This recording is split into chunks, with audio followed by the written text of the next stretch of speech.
All right, we are getting ready to roll tonight. It's going to be a good one. What's up, Jay? What's up, Nicole, Gary, Christine, Matt? Matt's here. Matt's going to be my sidekick. I don't know if it's a sidekick. I think it's we're doing this together. So it's no sidekick. It's Batman and Batman. So we're good tonight. Hello, Melissa. Hi. Hey, what's up? All right. So cool.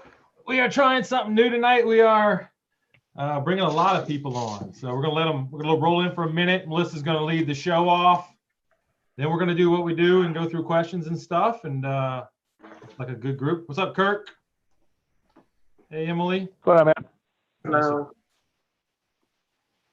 What's up? All right.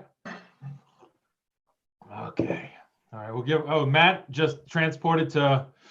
I don't know if that's England or what. The motherland. Yeah. Motherland. Yeah, there you go. Okay. Oh, nice. Yeah. Bringing it from both sides of the ocean. What's up, Rob? How you doing? Hey, Tom. Good to see you. Hello. Somebody's calling me and they might be trying to get into the call. Scott Payne. Hey, David, can you get into the call?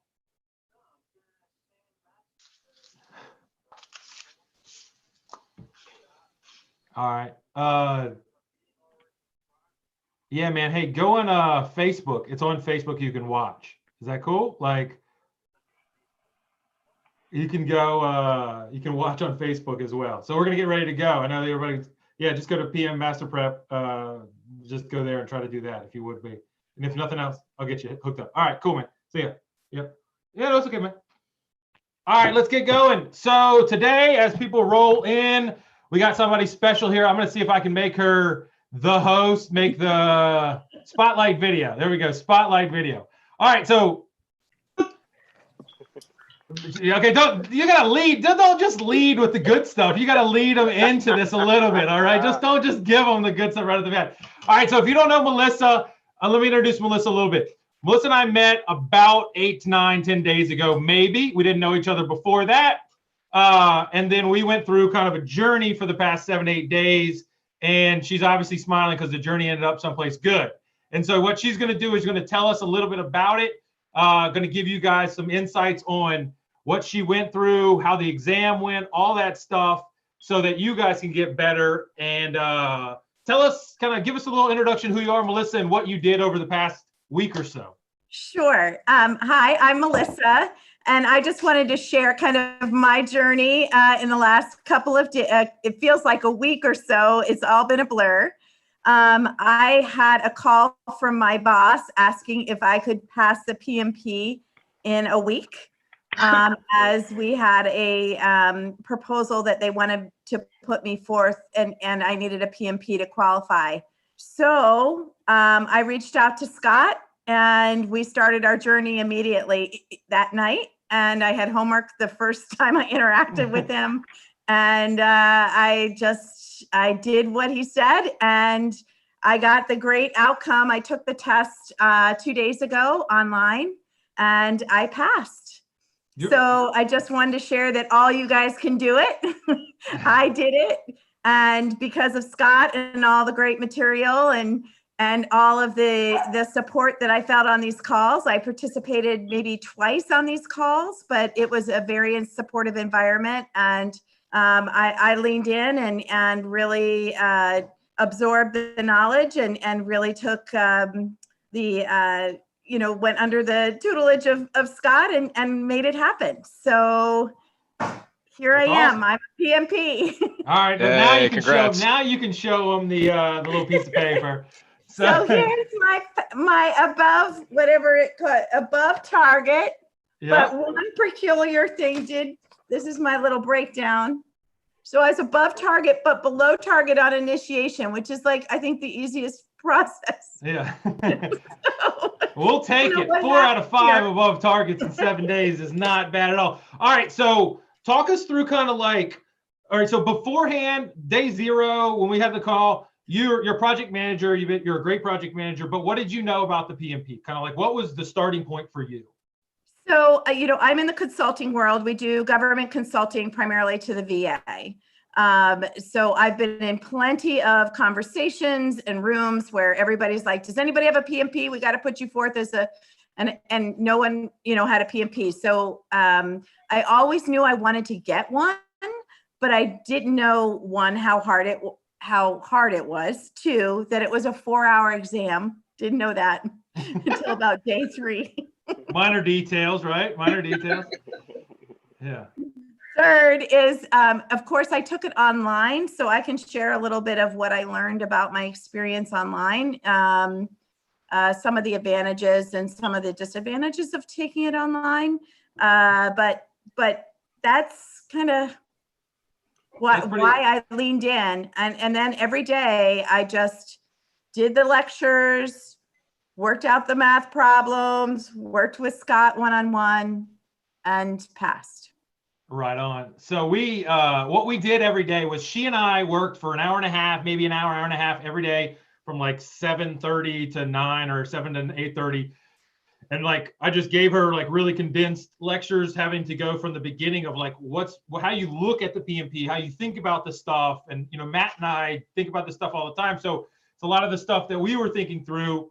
And so, yeah, like what we did there. And then she went and did the hard work of going through the lectures, like she said, going through the videos. And then the big thing is what we're going to do tonight is we went through a lot of questions, like her and back and forth. So you're going to get a ton out of this if you've ever been on these calls before. But Melissa, kind of talk to us about, how going through questions either helped you or didn't help you, or what the cycle was like, coming from lectures to questions. What was it like there?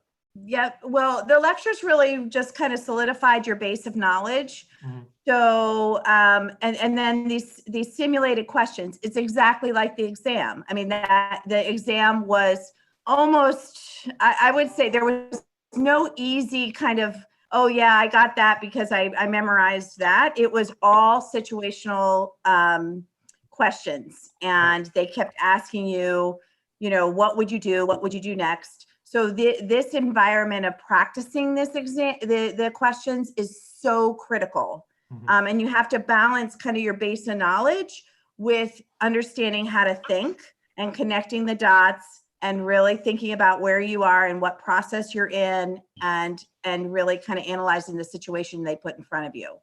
So that's not bad. I mean, like, come on, you're talking like you've been doing this for like 6 years now. You've only been doing it for 9 days or something like that. Like, and so, okay, what was the exam like? Like, I know it wasn't totally smooth for you. Like, you had some hiccups, right? Yeah, I had some hiccups. I was totally prepared with, the exam started. I had signed up. I got a slot, and I knew I needed 2 IDs. But the whole technology piece was a little bit weird. So you have to have kind of a very sterile environment in which you take it. You can't have anybody walk in the room. You can't have dual monitors. You have to, they said that they would have a live proctor and they would be scanning your room. They never did that for me. But I did have to take pictures of my area and make sure I didn't have anything, written down. I couldn't use a pencil. There was no scrap paper. So that really freaked me out midpoint in the studying process. And there's an online whiteboard that you could use. Mm-hmm. So go through the process, sign up. And the first thing I forgot was my password to PMI. And so then and that's a good thing to mention, because believe me, I don't remember any of my, I got a notebook here. My wife was in here just scolding me 3 hours ago about not remembering passwords. So yeah, let's get those passwords done so we don't have a bad day. Yeah. So write that down. I have my 2 forms of ID in case they didn't like my driver's license. I got my passport, but I never thought to have my PMI. And so that took me I forgot my password. So I had to go through kind of that loop. And so I probably arrived to the exam right on time, but that took my heart rate up a little bit. So if you guys are going to do it online, please make sure you've got your password. Please make sure you've closed out all of your software, all your other applications. In the middle of my exam, HP wanted to update my software. So that freaked me out a little bit. Yeah. So, but anyway, so then I expect this online proctor, because there's not a lot of information out about what this is like, this testing environment. And so they said an online proctor would come on and kind of ask I had a mirror and I was going to show them that I didn't have any notes or anything like that near me. My phone was not allowed to be near me. I had my mom guarded my door so that no one would walk in, because if somebody walks in, you're disqualified. Oh my God. So that was, nerve-wracking, but no proctor ever came on for me. They just put my test up, and this is just my thinking. I think that the online testing has really kind of taken off right now, and they are really taxed in terms of the amount of proctors they have on the other end. So up comes the test. I go through it. I go through the little instruction and I hit the button and I start taking my first 90 questions. My understanding, and this is what really, I think, led to one of my little yellows. Yeah, the only yellow, please. 4 good ones and one, no big deal. You still got above target. No, but I do like the overall is still up in the. Yes. Yes, you're good. Don't worry. Was that I assume I had read that the first 90 questions you have an hour, and then you take a 10-minute break, and you can't go back to that set of 90 questions once you take a break. Right. And then the next set of 110 questions, you had an hour. No, 2 hours, sorry. Yes, 2 hours for the first block, 2 hours for the last block. Yeah, closer. Yeah. So I start cruising through the 90. I'm feeling really good. I use Scott has these tips in terms of the first 20 questions you're going through, just get used to it. Don't kind of freak out about whether you've got it right, wrong. And so I was just pacing myself, and I felt good about it. And I started to really feel that I knew kind of the answers, and I was confident. I wasn't flagging a lot. And so I get to the end of 90 and I'm like, okay, well, when is the break? I must have gotten done early, and I didn't understand the time and how it was being tracked. So I IM'd the proctor. And while I was waiting for a response, I looked back and said, did I get everything? I didn't go back and check my work. I knew my gut. I just, we talk a lot about go with your gut. Yep. So I didn't really go back and try to say, oh, well, maybe I should have answered. I just kind of trusted it, but I made sure I didn't have any blanks, and I'm waiting for the proctor. Then I'm like, okay, well, I'm going to click here and see if I had any flags. So I start just waiting, and then the proctor never came. Wow. So I'm like, okay, well, I'll finally take my break, because I was assuming that I had just ended early and it was going to time me out at some point. So I hit the time, I go take a break, I come back, and I kind of brought my drink back with me. You're not allowed to have anything near you. So I just was like right there by the computer, ready to start my next set. And I get into the next set and I start moving for the questions. There was a lot of questions, and they were a lot longer than some of the practice questions. So just kind of, that was my experience, was I felt like I was reading more paragraphs than 3-sentence descriptions. Anyway, so I start looking, I'm maybe 125, 130 on kind of the number that I was at. So I look at the clock to say I have about 60 more questions or so, 70 more questions to answer.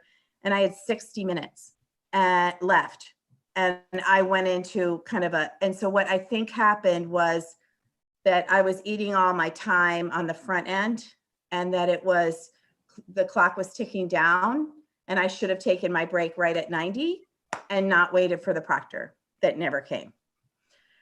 So I went into more of a, roll through, and Scott and I had talked about a strategy if I did run out of time. I had never had a timing problem in terms of taking too long to answer questions. So I didn't think I would get into that kind of thing, but I had a strategy in my head if it did happen. And I started rolling, and I started to look for responses like, change control board or lesson learned register, like the ones they love to put in as the answer. And I just rolled through 70 fast. Wow. And ended with 6 minutes to go, and just decided I'm pushing the button this time. I'm not waiting around.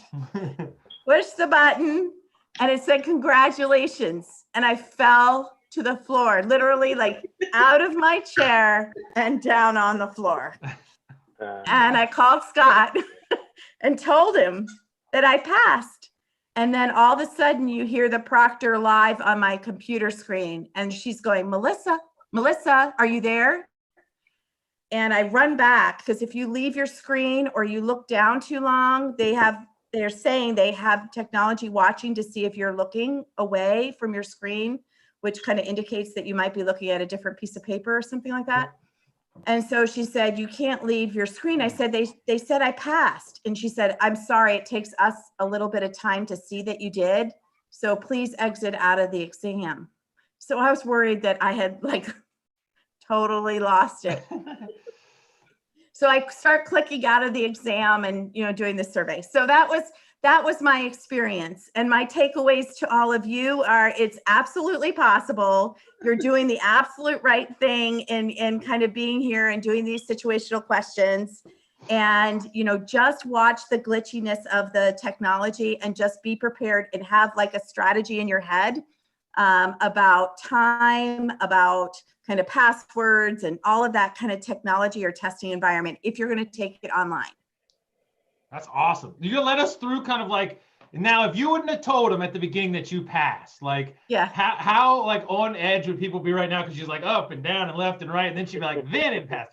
But you did pass and it was really great. So now we got Melissa here and she went through this long, super fast way, which you guys are going to benefit from because now we kind of like broke the code and we can deliver it to everybody now. But do you have any questions for Melissa now that she's in front of us and able to be kind of like your coach right now? Hey, Scott, I have one quick question. I guess what happens when you get to question 90? Does it stop and, it doesn't, just keeps going? It can't, what I got to question 90 and it wouldn't give me question 91. At least I don't remember that. I just remember question 90 and then I thought it would shut off, like literally like tell me it's time to take a break. And that's where I IM'd the proctor, which they told you in the instructions in the beginning that you could ask a question to a proctor. You can't ask, of course, how do you answer a question on the test? So that's where it led me to believe that they are a little bit overwhelmed on their side with, GMATs rolling onto the same platform with the AP exams and all of the exams that have to be going on across the country. I think they're a little bit overwhelmed and their system was really glitchy. So when I was IMing, it would take a long time. So I would IM a sentence like, can I take a break now? And it wouldn't log it in and it felt really, really slow and glitchy. But I don't remember if I was allowed to go to question 91. I don't think I was. So that's why I thought there was going to be this hard stop with the clock and with me on question 91. But you did get up and take a break. You did get up and go to take a bio break? Yeah, I did. I went to the bathroom. I was so scared about the bathroom. I don't know why. I would be too, yes. Congratulations, Melissa. Congratulations. That's awesome. But I went and got a drink. I kind of like rolled my shoulders, tried to do like, get myself a little bit. And then, at minute, it felt like I was too worried that I might overextend my break. And then that really eats into your time too. But I really had blown my time, but I didn't realize that at the break at that point. So I went in at probably minute 7 and was like standing by the computer and ready to go. And then when it counted down to and you could see the minutes the seconds going down, you click on and you start your second set. Does it make you go through the 10 minutes or can you start early if you want to take a 5-minute break? I'm not sure. I didn't do that. It did tell me whether I was going to take a break or not. And I think I could forego a break, but I don't remember that piece. I just remember thinking that the computer's somehow going to tell me it's time to stop, and it never did.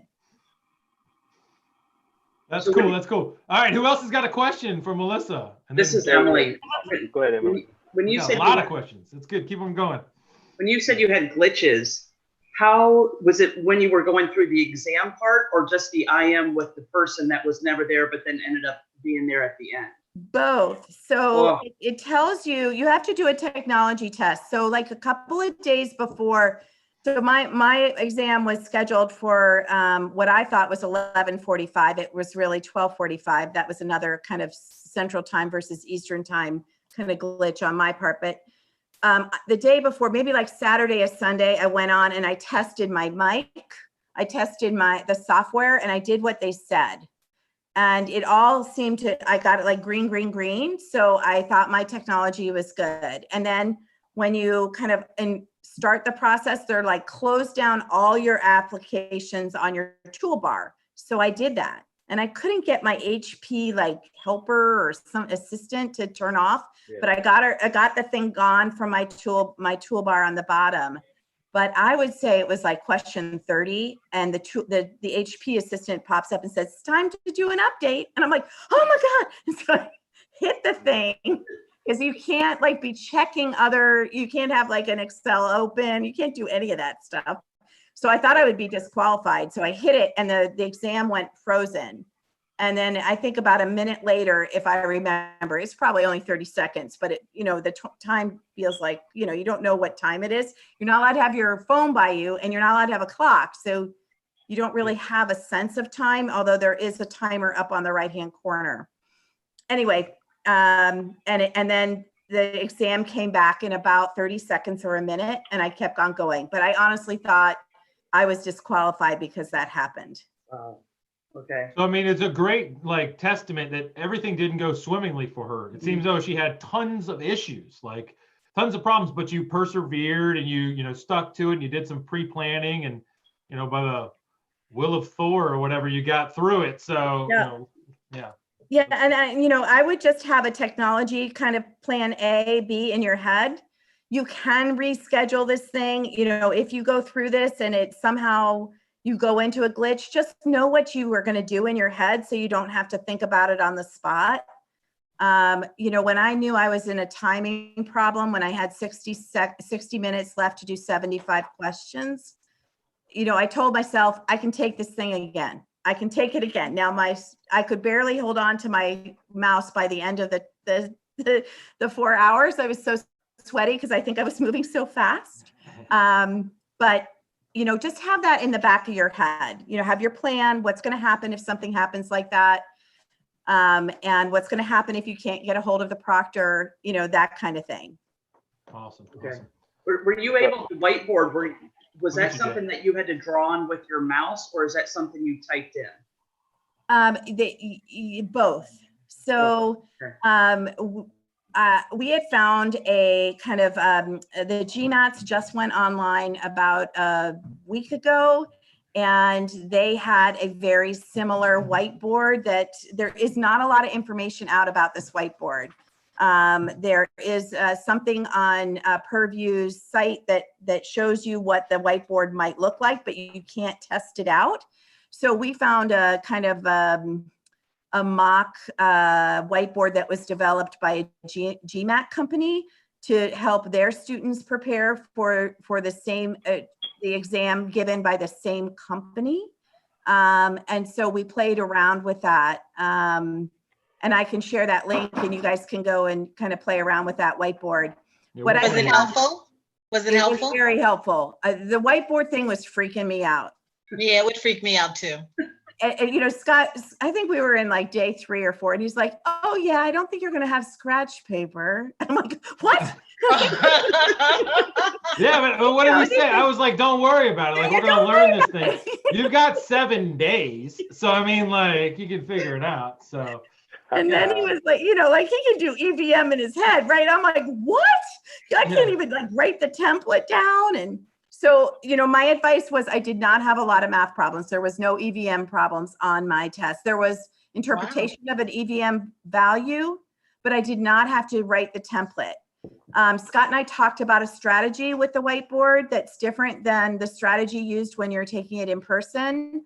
I did, what we developed was that if I ran into an EVM problem that needed the template, which I practiced with this whiteboard practicing thing that I found, and you can type. And so mostly I typed, because if you use your mouse, it's really wonky and you can't really write a 4 times 5, it's really difficult. So typing is very easy, and it actually had a lot of advantages, some advantages to it than others. So, than regular paper. So what we decided was, if I got to an EVM problem, I was going to flag it. And then I was not going to write my template down until I knew I had an EVM problem. And then I was to flag all EVM problems and do them on the back end. Yeah. And I never got to an EVM. So I never wasted my time writing the EVM template down in the very beginning, which is absolutely what you should do if you take it in an in-person environment. But with the whiteboard, I just waited until I got an EVM problem, and I never got one. So I'm glad I didn't waste the 30 seconds or a minute it would take me to type out the template. Yep. And we went deep in, like, you really understand EVM and all those things now. So a lot of the questions are interpretational, like the template helps you solve problems and it's useful and everything, but it's not that we abandon EVM as a mentality and a thing to understand. Got to understand, like, the first question tonight on the little PMI practice test is an EVM question I got on the other screen over here. And we're going to do it we're just with logic, with our brains. So yeah, but I like the strategy that we came up with. It's really good, just to logic through the ones that you can, like she says, and then if you find math ones, okay, we'll stack them up 2, 3, whatever it is, and then we'll just knock them out all at once at the end when you're sitting Yeah, back. and it's more efficient that way. I did have to figure out what the critical path was, and they gave you a little table with how long A, B, C, D, E, F. And that was a little clunky to try to draw on the whiteboard. And it was in my first set of 90 where I thought I had like lots of time. Yeah. And so I was like drawing, then I did green lines. Anyway. Yeah, you indulged. Yeah, I All did. Right. Yes, that's good. All right, who else has got some questions? Anything? I know Jay had one. Go, Jay. And then Valina. Oh, I'll see you, Valina. It was actually in regards to copying the notes down and her using the virtual whiteboard. So. Oh, okay, cool. Hit it, Valina. What you got? My question to you is, you only had less than 2 weeks. Did you read the book?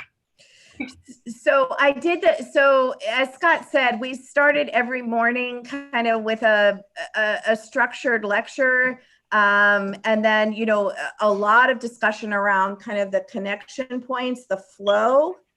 And so that flow is so important to understand. And then I worked my way through each process group with the master course lectures. So I tried to kind of get through all 48 process groups with the lectures, and then worked one-on-one with Scott. And then as I kind of got into more of the practice exams, I did the simulator. I wish I had more time on the simulator. And then on Saturday and Sunday, Scott told me no more studying on Sunday, and I didn't take his advice. I couldn't. Oh, that's all right. You didn't even tell me that you did that, but it's okay. I couldn't stop. I was like, what am I going to walk around the house? We have nowhere to go. And it's Sunday, and I'm just going to be like, what's Tuckman ladder? What's, Yeah. Yeah. So I read I kind of skimmed the book. That's when I used the book. Okay. Yeah, you read my EVM book. You read that one because I read the EVM book, and then I went back and kind of solidified the concepts using the book. And then I went back to specific lectures when I got certain questions wrong in the simulator. Now, the cool thing is we filmed everything that she and I did, like every single word and stuff that we went through. So we're still processing those, like, to clean them up. I might have said bad words in the middle in the heat of conversation. So we're cleaning that up. And so, yeah, we have the lectures. I don't know exactly how much time, but we got through the entire PMBOK in under 5 hours, 4.5, something like that. It's doable. We just summed it all down. And then she went and did a bunch of work afterwards, watching videos, going down deeper. And then she had specific direction that we gave her, or I gave her every day to take quizzes, do this stuff. And then just like we did here, we did probably 200 something questions live, back and forth. And it was like, you guys get to talk to each other on the chat. She didn't get to talk to anybody. She just I mean, occasionally, we would debate, and I got a couple questions wrong too. But yeah, she was a trooper through the whole thing, so that's good. Yeah. Thank you. Thank you. Yeah. Howdy. You guys are all going to be in the same boat very soon. That's awesome. That's awesome. All right. Any other questions before we jump to questions? And then Melissa's going to talk us through the first one. Okay. Melissa, what was the name of the testing company, please? Sure. It's Manhattan. I'll put this while we do the questions. I'm going to put the link on the chat box. How about that? Perfect. Thank you, and congratulations again. Thank you. All right. Well, You guys will all be here. No doubt. No doubt. All right. So we're gonna bunch back over to. Give me 1 second. Share, and then we'll go here. Okay. All right, Melissa, you're the boss for this one. Okay. I'm gonna pick one person, and you're gonna talk them through it since you are the now PMP expert of the room. So who wants to go first? Anybody want to volunteer? I'll go. All right, Jay, go ahead and read it out loud, talk it through, walk us through what your logic is. Melissa's going to help you think it through. Matt and I are here to help you as well, but you and Melissa are going to talk it out. And then everybody else get into the chat. As I pull the chat up, put your answer down, what you think the answer is, and we'll go from there. Okay? Okay. Let me read it out. A project that should have been 80% complete by now is only 75% complete. Mm-hmm. Total project budget is $100,000, and the actual cost of work performed, ACWP, is $72,000. What can be determined from this information? Okay. Well, so just looking at it, anytime I see percentages complete, that's usually a ratio, right? Denominator, whatever, one over the other. So, and then just looking at the answers, I already see that it's SPI, CPI. There you go. So it's a matter of determining which numbers to put over which numbers, or actually you can just use logic, as you said before. If you should be 80% and you're now only 75% complete, then you're behind. So I can just ascertain that. Okay, behind it, or talk him through a little bit. So Melissa, help him out a little bit. I mean, he's doing great. Just behind in what, or how should we be thinking about this? How would you have approached this, like as you and Jay work this together? You're doing good, Jay. You're doing good, Jay. Sure. Yeah. So you're behind in schedule, right? So correct. Yeah, you have to identify schedule and cost. Yep, That's a good. yep. Point. Yeah. So you're and you pulled out CPI and you pulled out SPI. I'm sorry, SPI and CPI, and so SPI should be under 1 because you're not doing well, right? Well, let's think about how do you guys know that? So you're making some jumps right now with like the schedule and costs. Like, how do we know that we're behind schedule or ahead of schedule? Well, the first sentence says you should have been 80% complete but now you're only 75% complete. So just on schedule alone, that can be interpreted that you're 5% behind where you were supposed to be by schedule, but we haven't addressed the CPI yet. The cost. Okay. Right. All right. I'm sorry. Did I cut you off, Melissa? No. So I would look for CPIs that are below 1. That's how I would kind of approach this, and knock out anybody any CPI that's above 1. You mean SPI? I'm sorry, SPI. Okay. Yeah. Right. Yeah. Okay, keep going. All right, and so so then to do CPI, I think it's which one over the other? Is it? I think it's EV. I don't remember the formula by heart. Keep talking. Keep talking. You got the first one right. CPI is EV divided by what? What do you think? Right. EV divided by this cost. AC, actual cost. Yeah, that's good. And like the way to think through this is like, we'll give it like a little thing. Imagine 3 people that are involved in your project. And Melissa, who are these 3 people? They're EV. All right. Is it a male or female? She's female. And she runs around saying how much work we've got done and all this great things. And she's got the hard hat on, and that's Evie. Yeah. So Mrs. Evie, she's like an actual person that does work. So that's how much work we actually have completed. So it's a $100,000 project. We've gotten 75% of the work done. So EV would be what? 75% of the work done. EV would be, why is it, the math on it? Yeah. Oh, Yeah. I'm sorry. You said just the EV itself. I'm sorry. The Yeah. EV is 100,000. No. No? 75,000. 75. The total budget. So when we think about these problems, and we're going deep into this problem, like we could easily get the answer, but why? Let's just play with it for a little while. So we get like the budget at completion is 100K. Sweet. Okay. All right. So if we think about the EV, which is Mrs. EV, that's how much we've earned of the 100K. Okay. I see. Yeah. We do 75% of 100K is $75,000. Yes. 75%. So our EV is 100K or 75K. I made a mistake. Our actual cost is what? What last thing said? I thought, okay, the EV should be 72. shouldn't it be I thought it would be 80,000, right? Shouldn't the EV be 80,000? The EV. So what is the problem? The problem says a project should have been 80% done. Right, which would be the estimated value, right? No. So EV stands for earned value. How much, if we got paid by everything that we accomplished, like we've earned EV only 75%. Now we should be plan value, Mr. PV. That's the 80%. All that Mr. PV does, if we imagine 3 different people, Mr. PV shows up to work. He goes into an office. It has no rooms, or windows, no anything. All it has is a schedule on his desk for like what the work should be and a calendar on the wall. And it says we should be through 80% of the work. And he just ascribes a value to that, and he just goes home. He's a lazy dude. Okay. Okay. So we're through. We should be at 80K with the PV, but we only use that to solve the SV side. Okay. Okay.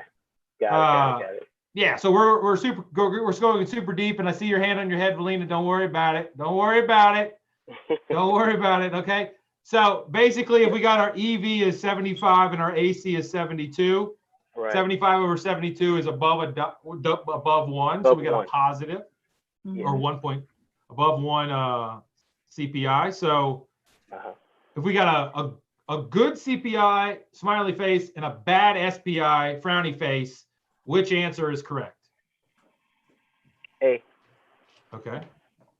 Project's over budget. We got to make sure that we got so we got to make sure that both of them work. Over budget, under budget. Which one, A or C? Which one works? Oh, okay.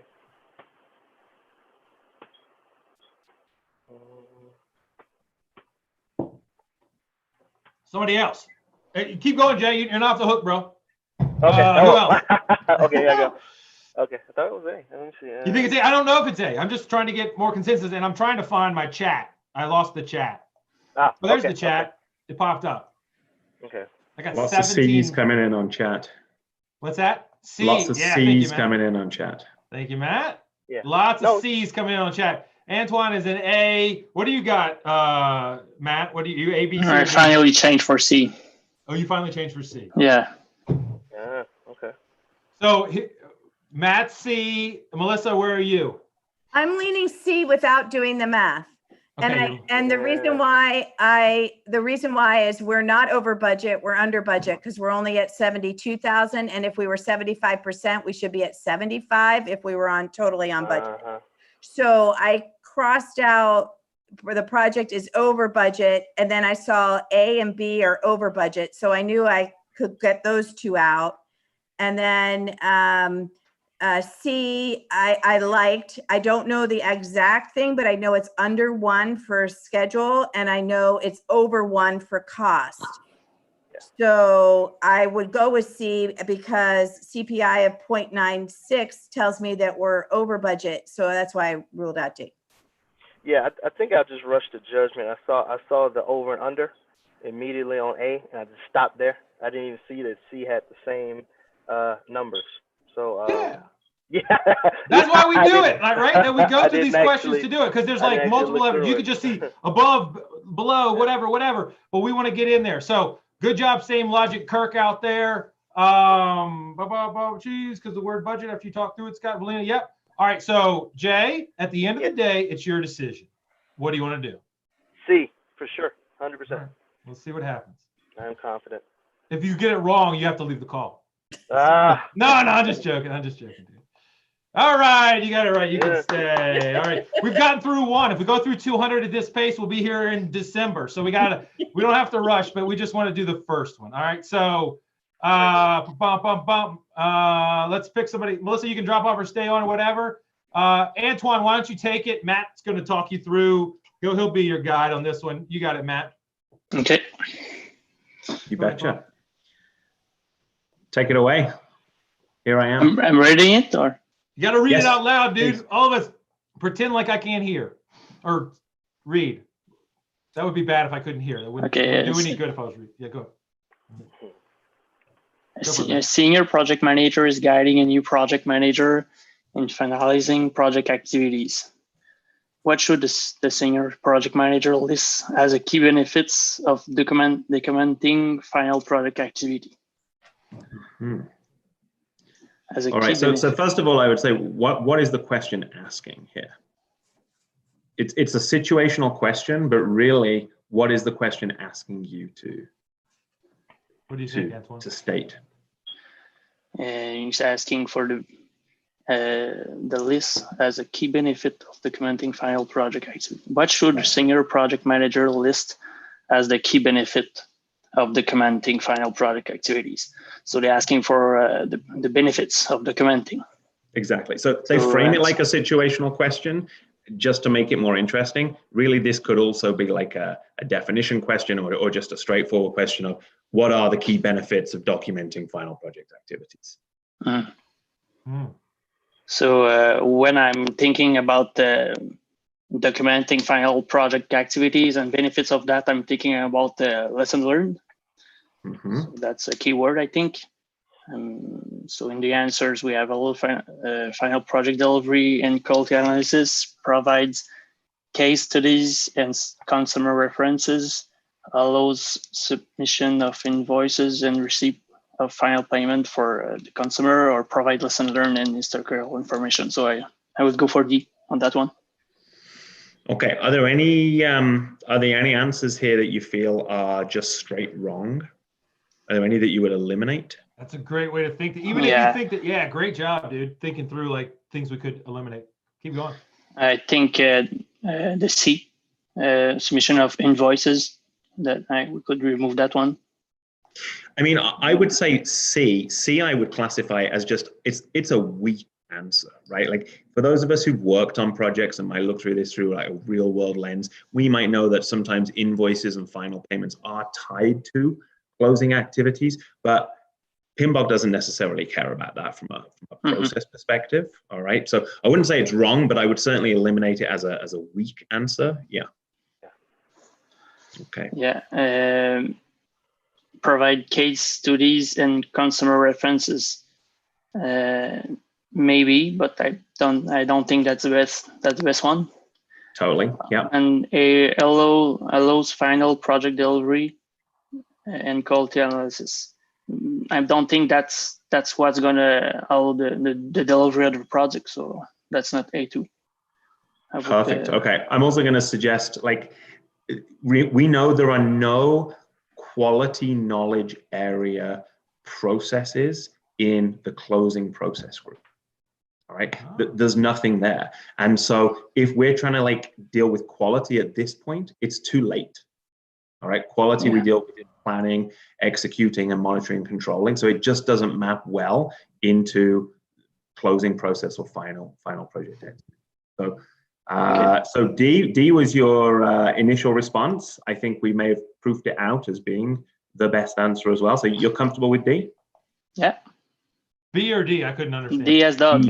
D as dog. Anybody have any? Anybody can see the chat. I can't see the chat right now. I gotta get out. Anybody violently disagree? Seeing lots of D's. Seeing lots of D's. Let's hit the button. Let's see what happens. Yeah. D. We're 2 for 2, dude. Quit while you're ahead. Class over. That's it. 2 for 2. Right. Good. All right. Good. That's great. So we went through Jay. We went through Antoine. Give me a second while this system locks up. We're going to go number 3. Who else we got? Tom, you're new to the game, but let's do it, man. All right. You and me, man. Go for it. Read it if you would. Okay. A new project will update the software version on the company's database. The core development team will attend technical training on the update to learn about its new functionalities. What should the project manager do to increase the quality of the team's technical training experience? Okay. A is ask the team to prepare a report documenting the changes that will affect the existing functionalities. Mhm. B is set an expectation for the team to demo the new functionalities to project stakeholders. C is ask the team to collaborate with the quality assurance group to develop a testing scope document. Mhm. And D is direct the team to create a proof of concept on the new functionalities. All right. Hold on for 1 second. I'm going to see if I can get the chat to show up on my thing, and I'll be right. It's hidden. It's hidden down here, I believe. And then we're going to go back. Maybe it's not hidden. Oh, it's hidden underneath everybody's faces. Okay, cool. We're good. I thought I was crazy. All right. So in the real world, Tom, what would you do? So you got somebody going. They got a new software update for the company's databases. You got a team going. They say you want to, not have them go and just twiddle their thumbs and play computer games and stuff. What would you do just outside of these answers in your mind to help with this? Holy cow. What should the project manager do to increase the quality of the team's technical training experience? Okay.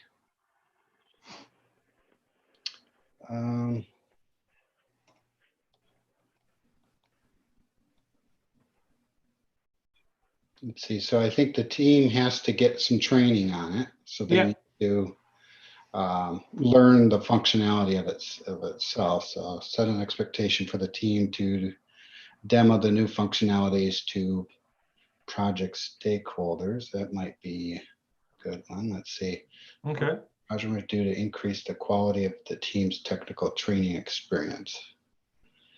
Ask the team. Can I chime in here, Scott? Yes, sir. Because honestly, I find this question challenging right off the start. I think they're trying to confuse us with lots of. I think it's hard to kind of pin this question down.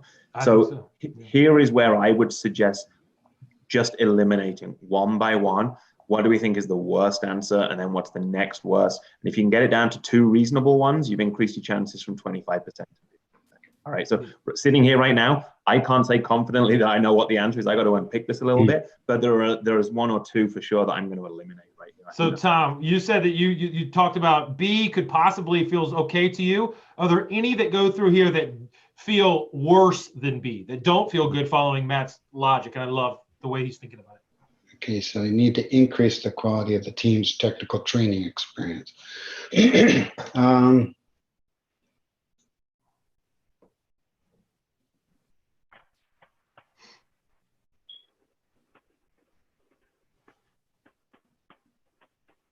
Yeah, so they're going to learn a new software, they're updating new software, and you're just saying as the boss, like, hey, you're going to have an expectation for them to do something extra so that they can get more out of it. You make sure that you can get something out of it. So which one of these might be, like, you think the worst answer, the worst way to do it?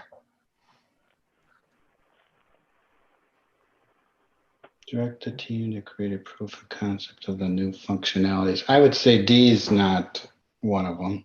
All right, sweet. We're down to 3. All right, Matt, you can take over. Go for it, Matt. I think there's a weak answer here, right? So, and weak answers are the ones that, yeah, they could technically be true, but is there really value here, or is it just like a make work answer, right? And so, I'm going to say A, I think is a weak answer where just ask the team to prepare a report, documenting changes, for what? For the purpose of what, really? So I'm going to eliminate A. You're going to eliminate A. Jay, what do you got, man? Yeah, I think one of the reasons why I struggle with the question is I'm not clear on the timing right? So they're going to go to training. Is this something I'm going to do prior to their training, or I want them to take with them in the training? See, that's what sort of confuses it for me. I think it could be.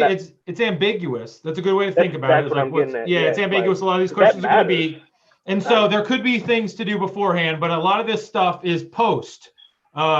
First one is make a report afterwards of what you guys said and saw and all that stuff. The second one would be demo it afterwards to the stakeholders. The third one is collaborate with quality assurance to develop a testing scope document. And then the last one we've eliminated, proof of concept from it. So we're taking what we learned and we're creating some proof of concept for new functionalities. Like that's kind of like way off left field. Like, exactly. Yeah. Okay. So Tom, where are you leaning right now?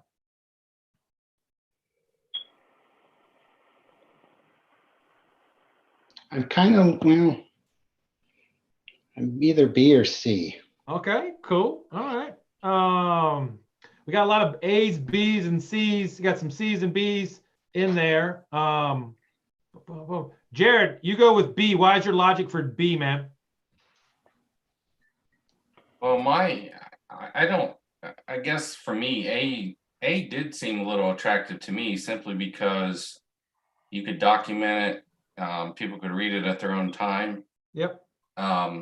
I would go with B. I think it's maybe the more complete answer.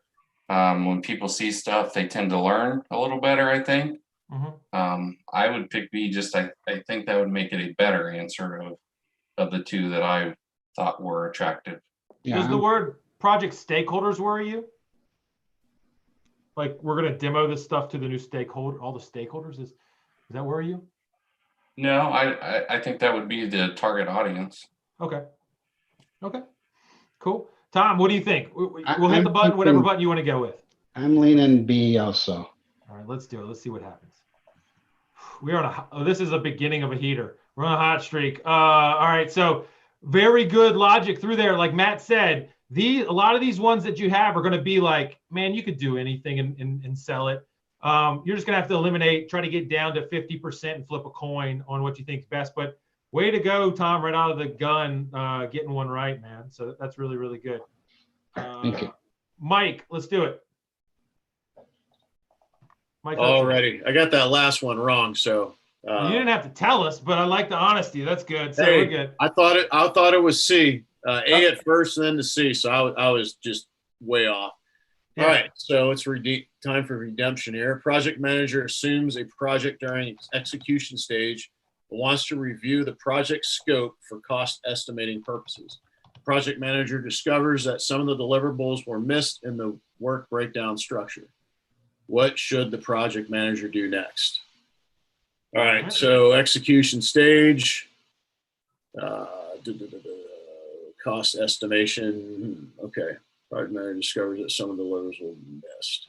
All right, so WBS is incomplete, so we don't totally know what, when we broke down the scope, we're not in the work packages, we missed something. So let's see, request the project management office approve additional funds. That's probably not going to happen. Ask the stakeholders if these missed deliverables need to be added. I don't think I'd want to do that. Add the work to the WBS according to the 100% rule and recalculate total project costs. Ask subject matter experts to check whether these deliverables are necessary. Let's see here. I think the only one that really stands out as the right answer is add work to the WBS. C. It's 100% rule, work breakdown, no extra work and all that stuff. Yeah, I mean, we missed something when we broke down the scope. Project manager discovers that some deliverables were missed. We can't miss deliverables. That means the WBS is inaccurate. So then the detailed planning that goes into that and scheduling is going to be a shit show. So I would go through C. Okay, you go through C. Any that jump out at you right off the bat that you're like, hey, if C wasn't there, that you definitely would not go with? Yeah, I mean the PMO, like requesting additional funds. I mean, like, hey, I don't know. I mean, there seems to be a better answer. Ask stakeholders, maybe. it's like, hey, is this really needed? But we kind of already did that in planning. So we made a mistake here. And that's what I'm gathering. We need to fix that. The subject matter experts, I mean, maybe we're saying I think it's already assumed that we missed something. So that would eliminate D, eliminate A. It almost seems that C is the only thing that makes any type of sense whatsoever. Okay, cool. You got anything, Matt? Yeah, so I really like what Mike's saying. I want you to say it more forcefully, Mike. You are totally onto this. So you've already said, we've already talked to the stakeholders in planning. We've already defined, we've already got the scope statement, the scope statement nailed down, because we've already talked to the stakeholders. We've got a traceability matrix. So for sure, we know these deliverables are missing. We're not going to go back and say, hey, that conversation we had a week ago, can I just check that you're absolutely sure? Like, we're past that. The project's got to move forward. So I think B and D here are terrible options because of that. And they'll throw these types of answers to you to kind of get yourself second guessing, but you've got to be confident and move forward. And we say, this is not the problem. We know what we need. It's just not included. A is kind of a weak answer as well. And we don't even know that the PMO controls the funds. So C is really the only answer here. Let's do it. You want to hit that button? Let's hit it. Let's see what happens. Boom. I think that's 4 in a row. 4 in a row. Our goal, we've got 9 in a row before. Valina, there's a lot of pressure on you. There's a lot of pressure on you. I'm just joking. There's no pressure on you. Come on. Go for it. Hey, Valina, when you're reading this, Melissa, why don't you talk Valina through the strategy that you use as far as like how you read the question? How do you go about and read the questions to help you answer it, Melissa? Unmute. Okay. I first read the final sentence. So I would say what information needs to be included in the stakeholder register. And then I had that kind of lens going into reading kind of the two or three sentences description. Okay. A project manager has completed the identification of stakeholders. Previously, the project manager had difficulty managing stakeholders because no distinctions were made among them regarding the influence or authority. So, 1, stakeholder benefits management plan, stakeholder engagement plan, change request for new stakeholders, and stakeholders clarification. I'm going to eliminate C. Okay. Because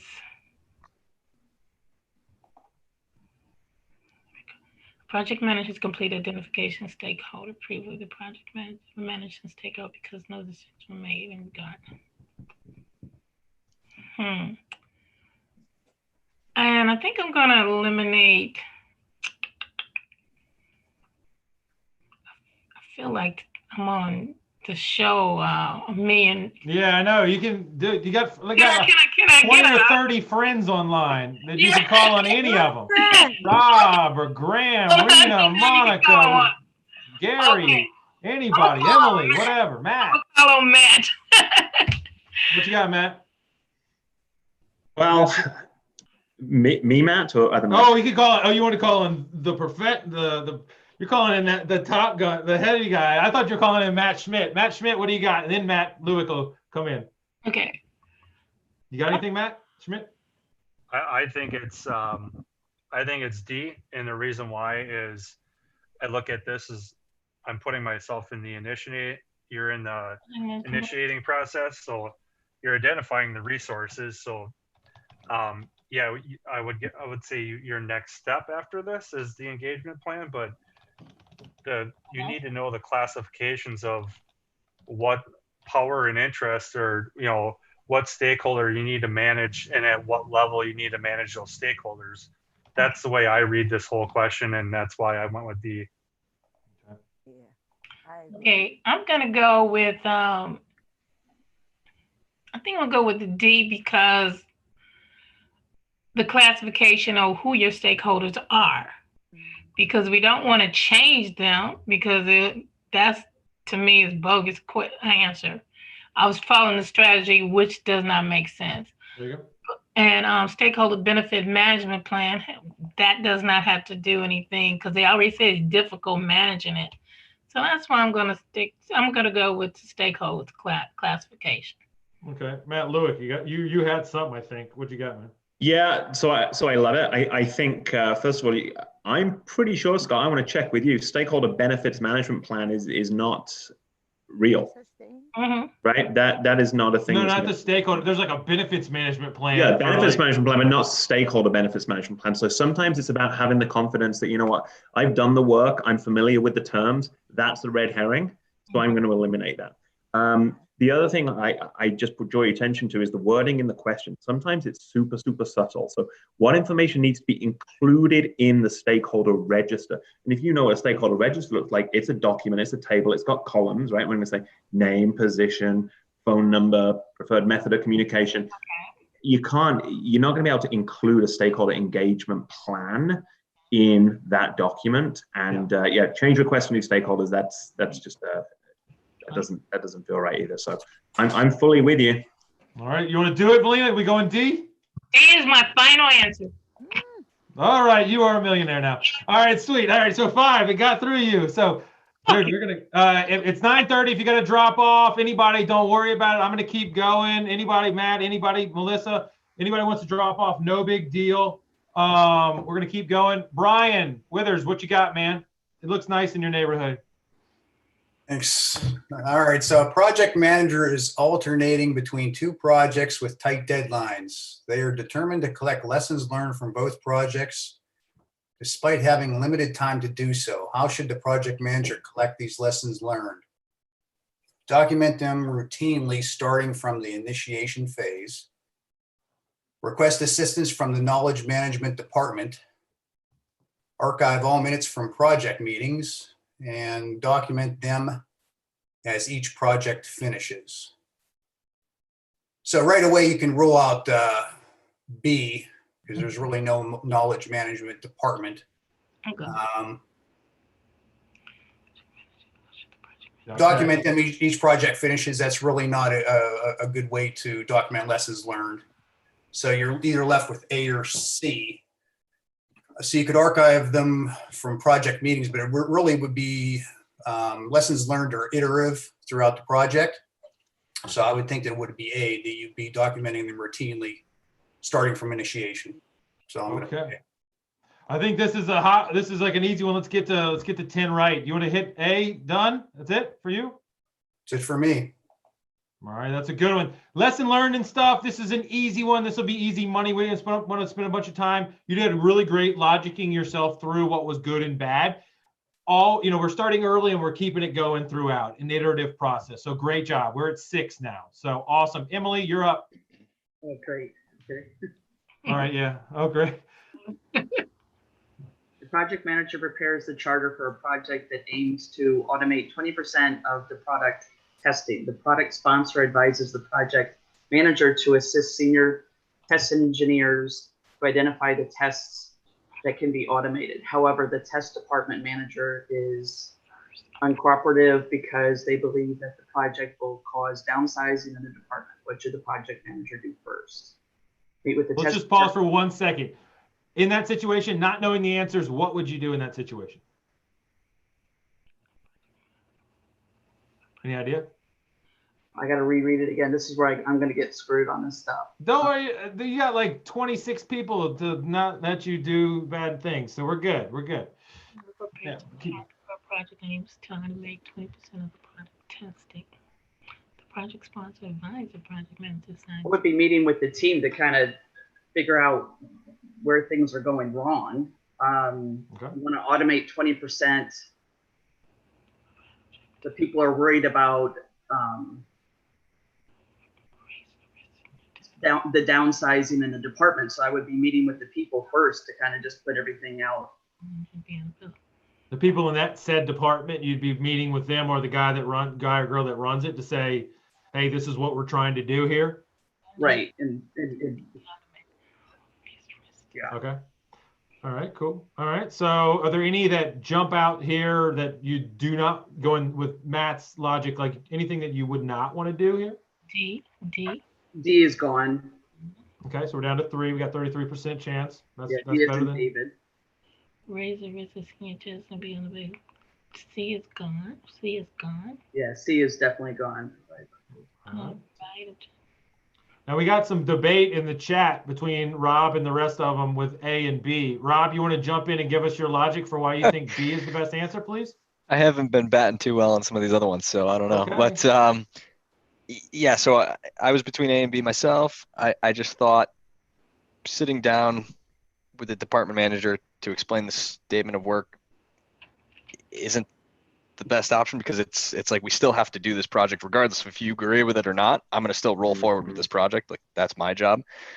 I can provide you with an objective, quantitative rationale for why we have to do this test automation, and maybe it'll ease your fears as to, I'm not trying to get you laid off. I just have to do this to get through my project. So I went with B because it sounds like the more solid quantitative answer. Okay. Also, I think with A, you would not turn around and explain the statement of work, to anybody. Okay. To any department. Why would you have to explain that? It doesn't make. I would say B. Okay, you're gonna go with B. All right, cool. Knowing that we have 6, this is number 7. So. I hope I didn't lead you astray. This is just what's going on in my head. All right, so cool. Anybody else like?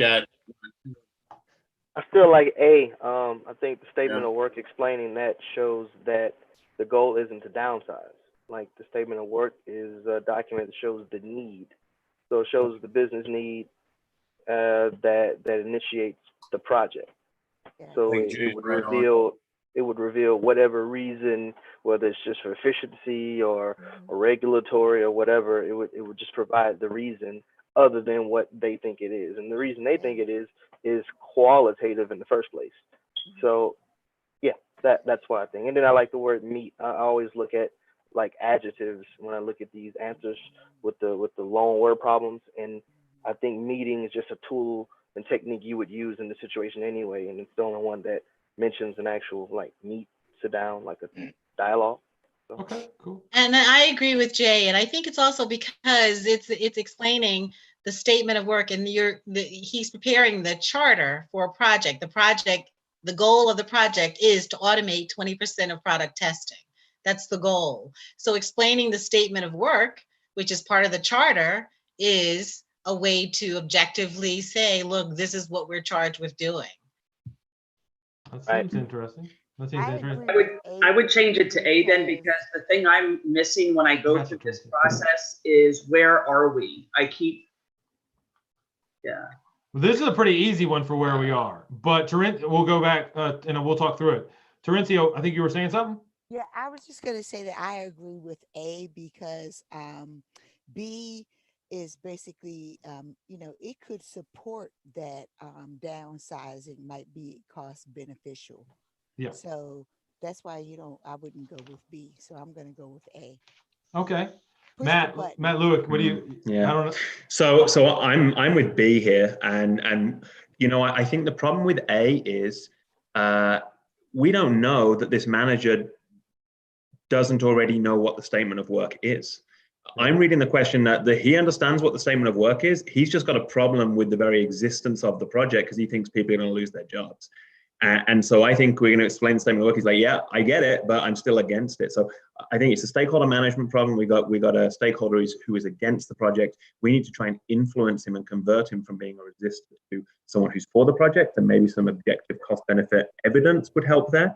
Hey, I'm happy to be wrong, but I think it's B. You could be right. It's just you could be right. It's just like providing that cost benefit evidence isn't going to make me like it or not like it. So what? I don't like the fact that his problem is that it's going to cause downsizing, whether it's going to be a benefit to me from a cost perspective or not. The cause is downsizing that I'm mad about. Mm-hmm. And so you think that he's pissed off or he's upset because of the downsizing, and you're just going to bring the, hey, well, dude, your job, like, machines can do it better, and sorry, like, that's going to be the logic that you think works. Yeah. No, I think that I think that's going to be. That's why I'm going with A, because I think that that's not going to matter. To be more efficient. All right, Terencia's saying, keep going. I'm just saying that scope of projects aren't to downsize. They're to like improve something, right? Or, you know what I'm saying? It's not to downsize. That's not a scope of a project. I don't know if you ever worked on some of these consulting projects. They pay billions of dollars to come in here and cut heads. But like, Yeah, unfortunately, it is. it's sad world. But yeah, It they do is. some of that. The goal is to automate Okay, 20% but of product automate, but when testing. we say automate, that's towards efficiency, Right. not staff reduction. Yeah, that's fair. Exactly. That's why presenting the So that's statement of more work is like, about God, is like, resources than it dude. is about the scope of a project. So it's like, dude, don't feel bad that we're trying to we're not trying to downsize here. We're trying to automate. That's the whole point. Right. That's We're not why we trying to push the downsize. We're scope. trying to automate. Okay, so telling them Rena's saying the logic is for A. Give me a second, Rena. Terenzi, are you saying it's for A or B? What do you go? What's your vote? I'm saying it's for A. We push the scope. So you guys are on the same thing. You're fighting over the same bone. You guys are on the same A. All right. So Matt's B. Downsizing is best. Scott, can you hear me? I have a question. Go ahead. Yes, ma'am. So isn't SOW though? I guess when I think of a SOW, it's more of an output. It's not part of the original charter. It's an output put later in the procurement process. So you're going to go to the manager, the test engineers, and talk to them about a SOW, which is a piece of paper. To me, it's more to explain the objective, and the cost benefit, which I'm assuming is in the charter, would be sort of a stronger sentiment in trying to pull the team together. Mm-hmm. Yeah, I agree with that. I've changed my answer. I agree with that. I think that the SOW happens not in the initiation phase, right, but at least the planning phase. So yeah, you could have like a rough kind of statement of work, definitely at the beginning of the project, but it's definitely going to evolve as you go through it. So okay, this is the fun part of the evening where there's disagreement. And so, Emily, you get the enjoyable position of making a decision. And I'm going to screw it up, I'm sure. I'm going to go with B because I like that we talk things out, and I know that I'm not pulling out things like when they mentioned charter and how that's at the beginning. I still don't think you're going to sit down and go over the statement of work with someone. You're going to have hey, here's the cost benefits, and here is with the test automation. That's a lot of what I actually do with my job and how it's going to benefit the team. Okay. So I'm going to go with B. Okay, so you're going B. Now, there's a lot of A's in the chat. There's a lot of A's in the chat. Anybody on the A train, we got a heater going. We got 6 going. We're going to go through 10. We're going to go through 9 or 10 questions. If we get 90%, no big deal. That's great. Anybody on the A train want to make a last ditch effort to talk her out of it, or are you cool everybody on B? I'll hit whatever button. Doesn't matter. I would say A. Jay, you're right the first time. Don't leave me, man. You had it. I'm still with A. I'm sticking with A. Okay. Jay's on the B train. I think I'm over guessing it. I also think it's A. Yeah, let's go back with A. Okay, then go with A. The reason why I'm going with A, is what Jay said, when you meet with somebody, sometimes you need to revisit the statement of work. And I was remember what Emily was saying earlier, read what should a project manager do first. Read the last line. So I was going with her logic, learning this logic. And then when Matt said start eliminating stuff, I started eliminating. So that's why I'm sticking with A. All right, Emily, 3, 2, 1. What do you want? I'm going to hit whatever button you say. Nobody can influence me at all. Make it A. Call it a day. There you go. All right, so here's the thing. In my head, I was leaning toward B because I was leaning toward like Matt's logic of like we're gonna go out there and we're gonna give like, hey, look, it's gonna overwhelm you. Like I know you're in the test world. We're just gonna make it better. It's gonna be good. But kind of, Alina, some of the stuff you said at the end, first of all, from a PMI perspective, I don't think they're harsh, right? They're trying to holistically bring all this stuff together. And then meeting, that kind of goes out there, explaining the statement of work. Hey, this is what we're trying to do. It's in a bigger picture. Here's exactly what we're trying to get done. The other thing is in the second to last sentence, it says they believe that the project will cause downsizing. We made an assumption that it would. maybe in the statement of work, we can say it really doesn't. What it's doing is shifting resources or something. So it's automating versus the downsizing that I said. That's just potentially, we don't know, but like, it's not going to cause downsizing. That's his concern. All right, let's keep going because my goal is to get to 10 and be 10 for 10 and then drop the mic and we walk out. So good job. Discover in B would have been like done like early on, like in the business case when we try to determine if it was worth doing the project. Yeah. Don't you think those are things that we would like discover or at least touch on? Yeah, we would have definitely done that at the beginning. And what they're saying is you bring that to the table, and that would be like the smoking gun to be like, this guy doesn't think he's upset because he thinks we're going to downsize him. I'm just going to show him the numbers and that's going to turn him, or, you know, something. Yeah. So yes, we would have definitely done that in business case type stuff. If the numbers support downsizing and you want him to be on board with the project, yeah, right. You should go with the overall picture, which is the scope. Yeah. Yeah, the scope. That's the and that's right answer. Your scope, as you say, and in big projects explicitly say we're downsizing. Yeah, I wouldn't say that, but yes, yes. All right, Gary Lambert, you asked to be on the call. Let's do it, man. All right, let's read through this. A project feasibility study determined what product should be created. Now a change request has been approved to develop another product that contradicts the original requirement. Data analysis was conducted before the change request was approved. What should the project manager do? Reject the change request. Request a feasibility study of the new product.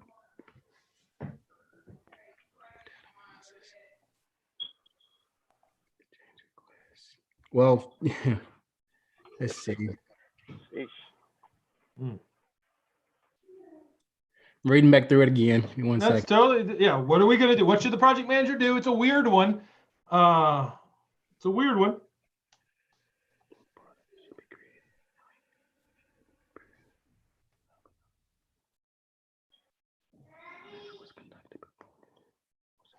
Now a change request has been approved to develop another product that contradicts the original requirements. That's bizarre. A seems to be a good one so far. Let's look at B. Request a feasibility study of the new product. Hold on for 1 second. Why is A good in your mind? Well, just looking, it says it contradicts the original requirements. Okay. Who has the authority usually to reject or approve change requests? Change control board. By whom's like eyes are we reading questions? Like the change of control board, the sponsor, the project manager, the CEO of the company, a random dude? We're reading from the project manager's view. Okay, so should the project manager reject the change request? No, so that's okay. So that has to be gone. Okay, so cool. The project manager can't reject the change request. That's right. He's not the change control board. Okay, so A is for sure eliminated. Okay. Request a feasibility study of the new product. Implement the change request or request a detailed report of it. I mean, if it contradicts, I think you can't immediately go into implementing the change request. Okay. So you're saying, although it is approved, you're going to say, pump the brakes a little bit. We got to think this through. I mean, I'm not selling like for or against. I'm merely interpreting like I'm just saying what you're saying. I'm trying to say what you're saying. All right. Request a feasibility study of the new product. Request a detailed report of the data. I'm going to say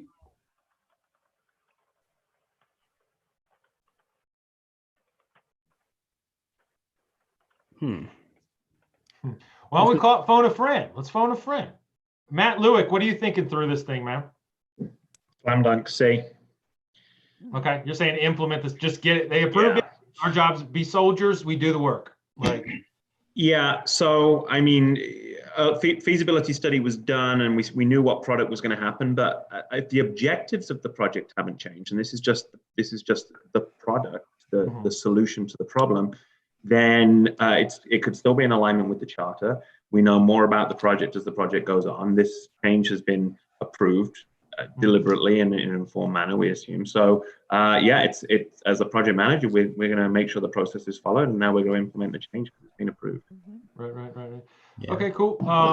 There's some Just the word chatter. that kind of threw me off. The word when that word contradict in there it just made me stop on the brakes there and kind of threw me for a loop. Totally okay, Gary. That's good. So I have a question. Yes, ma'am. So if this change request was approved and the test, which is the guide, is telling us nothing about how it was approved, it just says it was approved. So for the purposes of taking this test, would we assume that it was approved correctly?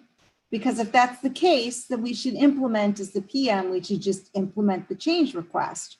Right. Should we assume, as we're taking the test, that we don't know who approved it? So then we should do D and do a data analysis of it. That's because it says data analysis was conducted before the change request was approved. Say that again. I want to hear you, but you're a little light. Oh, it was just saying that the last sentence says that the data analysis was conducted before the change request was approved. So why would we go back and request it if it was already done? Good point. But that's my point, and that's my original gut is thinking, well, it was approved, so as a PM, I should implement. So let's go with C. Not being told as the reader is if it was approved correctly or not. But I guess the only thing, that's a good point. The only thing I'm thinking about is what should the project manager do? So if the project manager doesn't know about the requirements of this new request that's been approved, of this new product that's been approved, then what do I do as a project manager because of that? So the change request has been approved, but it's been approved to develop another product that contradicts what I was originally PMing for, those requirements. Do you see what I mean? Yeah, this is a tough one. We're going to hopefully learn from the answer, right? And so anybody else there? Melissa or anybody? Melissa's going C. Anybody else? What do you want to what do you want to do? Who had this one? I can't remember. Gary had it, right? Yeah, I just based on the conversation, I'm between C and D, but I since it's been approved, I like Matt's explanation. I'll go with implement the change request. Let's hit this button. Boom! We're following the process here. Thank you, Matt. Thank you for guiding it through. So yeah, feasibility study, detailed report. It basically just, in real life, we would say like, potentially if this was caught us off guard, we might say, who did this? Show me what the details, show me the work before I go and put my team rolling on it. But we got to think through if we're like this ginormous project that's rolling, we are the executors in a sense of this. So we're gonna put it through there. So cool. So we got 2 more to get to 10, and then we're gonna call it a night. So let's hope this computer doesn't lock up. 8 in a row is not bad, guys. I don't know if you know about this PMP exam. If you get them all right, you pass. That's pretty much it. But that's deep knowledge. All right. Robert Graham, you want to do it? Yes, can you hear me? Yes, sir. All right. As part of a key project in a large organization, the manufacturing of valves is outsourced to a third party. The project manager learns that the valves will arise earlier than expected in greater quantity. What should the project manager do next? Review the project schedule and fast track activities to complete the project earlier. Refer to the procurement management plan to review the terms of delivery from the third party.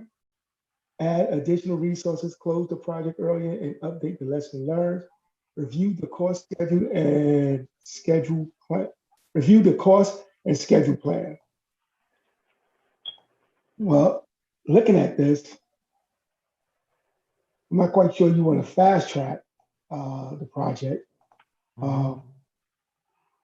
And may add some additional costs to it or work in parallel. So let me see, refer to procurement management plan to review the terms of delivery of the third party, add additional resources to close the project early and update the lesson learned, review the course and schedule plan. The best answer I look at it, I'm going to go with B. You're going to go with B. Why wouldn't we just, fast track stuff, get stuff done early? Why is that not a good answer in your mind? Well, when I look at it, I don't know what else I may have within the plan. Well, review the project schedule and fast track activities to complete the project early.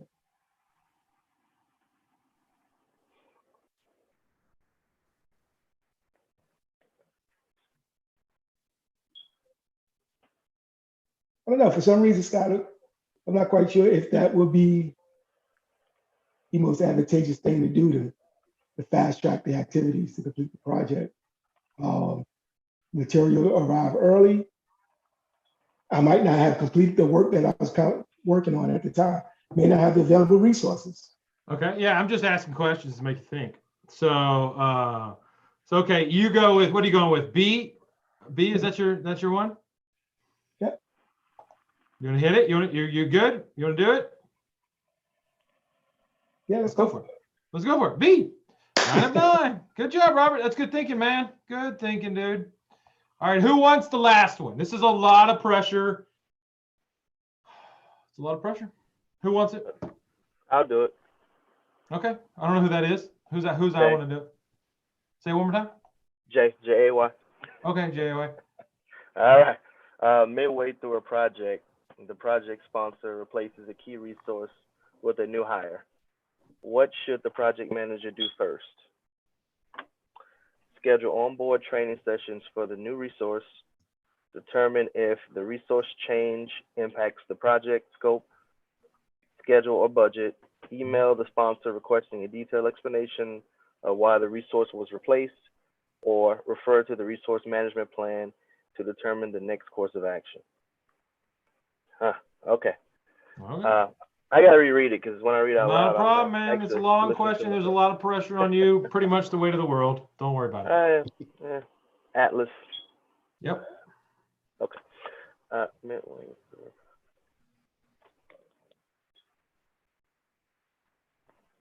Okay. All right, let's do some elimination.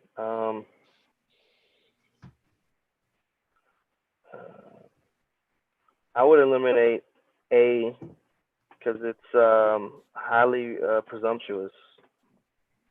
We don't know what the resource is or how capable they are. Okay. So to just initially launch into some, training sessions could be applicable or not. It's too vague, too specific. I don't like A at all. Okay, that's a good elimination. Yeah. Yeah, thank you, Matt. Yep. Okay. Let's see. Determine if the resource change impacts. Okay, I do like B for sure, but I'm gonna keep going. All right, keep rolling. All Help him right. out, Matt, if you see anything in his thoughts. He's doing real well. Okay, let's see. Email sponsor. Okay, I don't like C. I don't think we should engage the sponsor unless absolutely necessary. I mean, that's the PM's job is to be the one responsible for project matters and things of that nature. So I don't. I mean, that's like a worst case scenario situation, and this isn't that. So I wouldn't do C at all. I wouldn't email the sponsor about any changing of resources. You just adapt. Okay, D, refer to resource management. Okay, D is valid. I think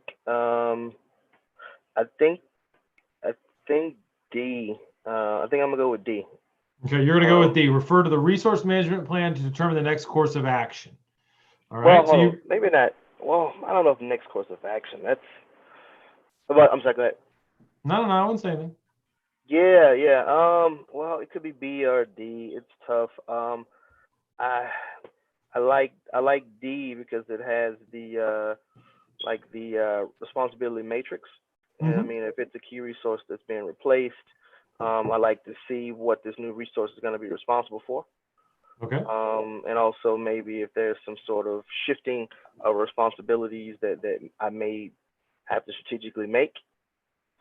So I like that one. I think B is too broad. I mean, could be B, but I don't know. I think I like D better because it deals directly with the team and resources, and I like that resource matrix. Okay, I cool. like the fact that I had to engage that. Jared, Go, Matt. Go, Matt. Well, so I really like the way that you've narrowed it down to B and D. I think they're the two best answers. What I don't like about B is it only names the scope, schedule, or budget as areas that might be impacted. And what else could be impacted? Quality on the project could be risk, quality, safety, a whole bunch of things. And so I think when you say it's too broad, I actually think it's too narrow.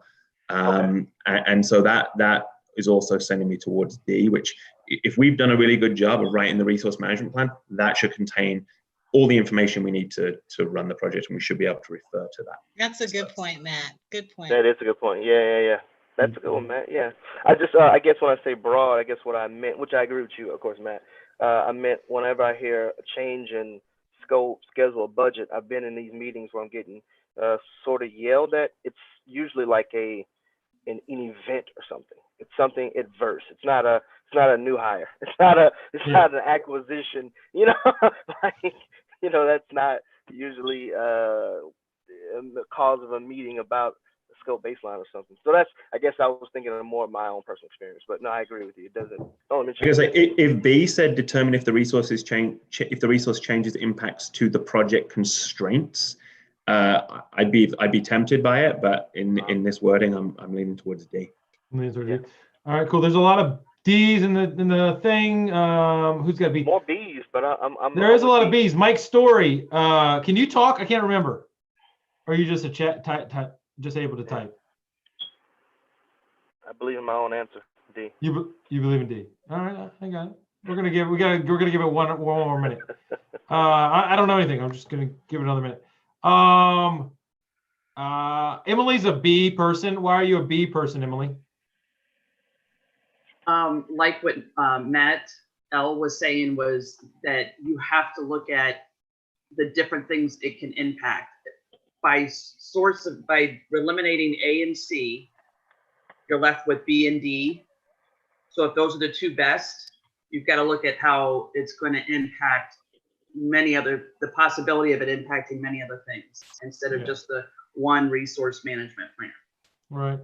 And it's kind of weird here. It's like a point of parliamentary procedure, as they say in Animal House. I think we just don't know exactly what to do here. Like, is it refer to the management plan and then they're going to tell us, look at the change, whatever, and evaluate that, or do we just go to that B? So they're both could be in a line. I think we got a couple more B's in that neighborhood.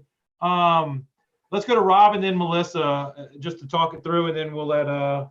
Yeah, I mean, I think B and D are both viable options. It kind of depends on, as the PM, what you're concerned about, like what you're trying to focus your attention on, I guess. So, do you want to determine if the resource is going to impact your project scope, constraints, whatever, like Matt said, or are you more concerned about how to manage this new resource? Because the management plan is going to tell you, how to onboard this resource, where they need to go, how they need to perform their tasks.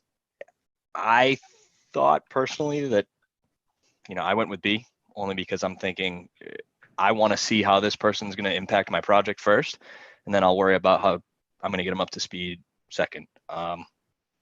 Again, my interpretation of it. That's fine. Melissa, what do you think? We started with you, we'll end with you, and then we'll make a decision. That's exactly right. Just to expand on that, the word that really struck me in this is key resource. So when I'm thinking key resource, I'm thinking, is he expensive? Is he or her, overscheduled with other projects? Is that going to put me behind schedule, over budget? And how do I kind of take care of those three core baselines? So that's why I would go with B. I then would go to the resource management plan. So B would be my first choice. Okay. So Jay, you're like, dude, we've never gone 10 for 10. We've gone 9 for 9. It's 10 o'clock. I think the same thing as you, Melissa. I just worked the other way around. Same exact thing, just the other way. Got to go with your gut, Jay. Stick with it. All right, Jay. Literally, Jay. D. It is your decision, my friend. D. Okay. D is in done. D is in done. You want me to hit this button, bro? Yes. Oh. I mean, it's fun. It's up and down and up and down. We had gone so much and then the market crashed on us. But I think we were 50-50 neighborhood here. So I think, yeah. So, I mean, it says down below, and these answers, these descriptions that they provide are not the best in the world. A lot of times they don't even relate to the question. But it says project manager should always assess if the change to see if it'll impact the baselines, you know, the 3 big ones. And yeah, but I mean, heck, that resource management plan might say in the event that we have a key resource, blah, blah, blah, do this. And so I don't think you're wrong in your logic. A lot of times leaning toward process is a good way to go here. Don't worry about letting us all down. I'm going to get over it. And I'm just joking. You got to take your advice off more qualified people. Right. No, it was good logic. It was really good logic. Nah, I love that you stuck with it, man, because that's what's going to get you through the questions in the time. Yes. Yeah, because you can talk yourself back and forth all that time. So it is 10:05 Eastern. I don't know what time it is in your neighborhoods, but this was a good call. This was a special call with Melissa. So Melissa, we got to thank you again for showing up, hanging in, and doing all that stuff. Congrats, Melissa. Melissa, did you give us the link? Yes, I did. You have to scroll up. It's in the chat. It's in the chat. Okay, let's see. Uh-oh. Oh God, what I'll is send it out. Don't worry. Don't worry. I got it. I'll get it in the chat somewhere. It's like way up. There's like. Is what happens it? when you have all these people in chats? I know. Do you remember what it was, Melissa? Can you just say it? What it was? Yeah. Or Of course, it's Manhattan. I actually copied. I'll put it back in the chat again right now. Manhattan prep. There you go. Minute 9:16. Minute 9:16. Or the hour, it was at 9:16 p.m. that I got sent out. And I'll copy it and send it out to everybody and all that jazz. So we're good to go. So Thank you. All right, guys. It's always good. Best of luck. Yeah. Thank you, Melissa. Bye. Thank you. Congrats, Melissa. Yes, Bye. congrats, Melissa. You guys are going to be there soon. Bye. All right. See you later, guys. All right. Thank you. We'll see you next week. See ya. Bye-bye.